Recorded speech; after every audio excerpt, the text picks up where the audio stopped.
Move to the Horn of Africa, to conflict in northern Ethiopia. 5 months in, and the conflict in the Tigray region of the country not resolved.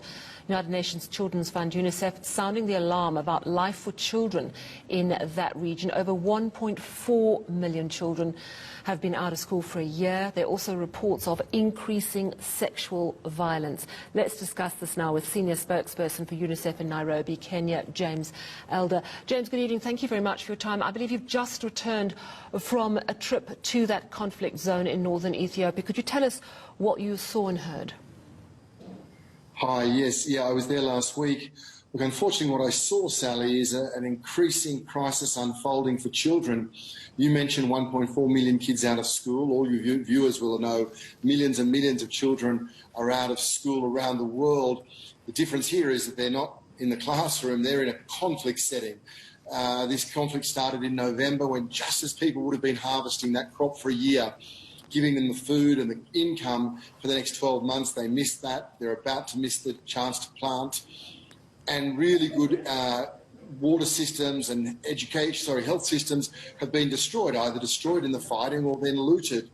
So we're seeing education, protection, as you mentioned, terrible, harrowing stories I was told of rape of children and women. We're seeing a crisis on all fronts unfolding day in, day out for children of Tigray.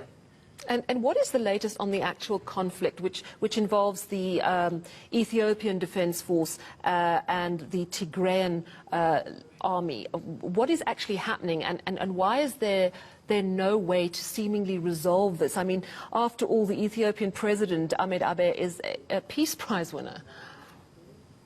Yeah, I mean, I've got to be cautious. Of course, UNICEF, what we try to do, we get to the front line, and no matter where children are in need, we seek to help them. We work in the world of aid, not in politics. But you are right, that is the conflict that started internally.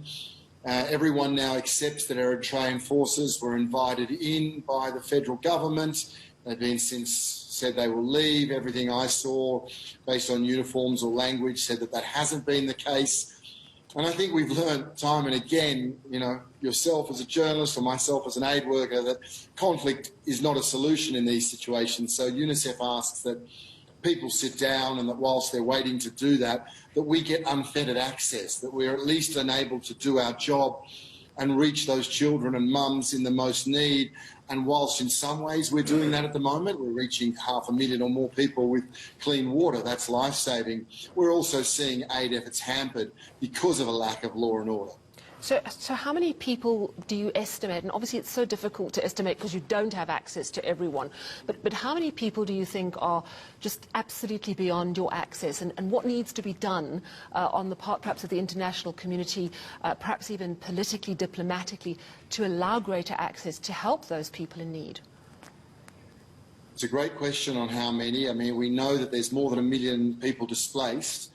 Okay, and yes, for example, UNICEF may be reaching 640,000 of those with water, but we would like to reach hundreds of thousands of those with nutrition, and that's not happening. I think it's safe to say there's hundreds of thousands of people who aren't getting the support they needed, who 6 months ago probably were living in a pretty sustainable agricultural way, or in towns. Remembering what I saw in Tigray and the capital, Mekelle, you see pretty advanced, good schools, good university, good academic institutions, good hospital.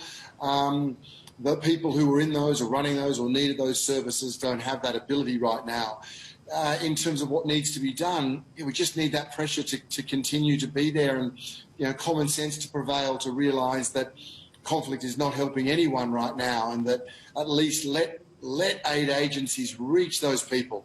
Let us make sure they've got enough food. Let us make sure we're protecting people. Let's make sure that parties to the conflict, military actors, are standing by international law. Let's be very clear and have those people in power be very clear that perpetrators of sexual violence will be held accountable, and that sexual violence in a conflict zone is a clear violation of international humanitarian law. From your visit to the region last week, did you get a sense from the people that you spoke to that there's going to be some sort of resolution to this conflict, or could it just drag on for months and even years? I think I certainly got a sense from those people who were trying to help that there's a sense of a desperation, a real sense that they are at wit's end. You know, it's always amazing. I mean, I will always stand for what UNICEF does and how my colleagues on the ground will go selflessly, do 7 days a week and reach people. But I also never, ever forget what communities on the ground are doing. And as people, I mean, I met a 16-year-old girl who walked 300 kilometres with her baby brother on the back. 300 kilometres.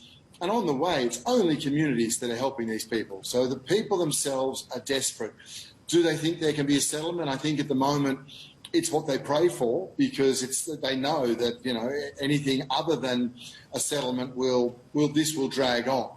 This will drag on. As you mentioned there, the TPLF have gone into, you know, more remote areas, and the cities might be peaceful for a moment, but there is a great risk that if you talk to political analysis or most senior United Nations officials, that this can drag on if there is not a settlement between those parties who are currently fighting.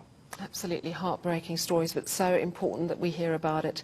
Thank you so much, James Elder, Senior Spokesperson for UNICEF, coming to us from Nairobi in Kenya, telling us about one story of a girl who walked 300 kilometres with her brother on her back. Astonishing.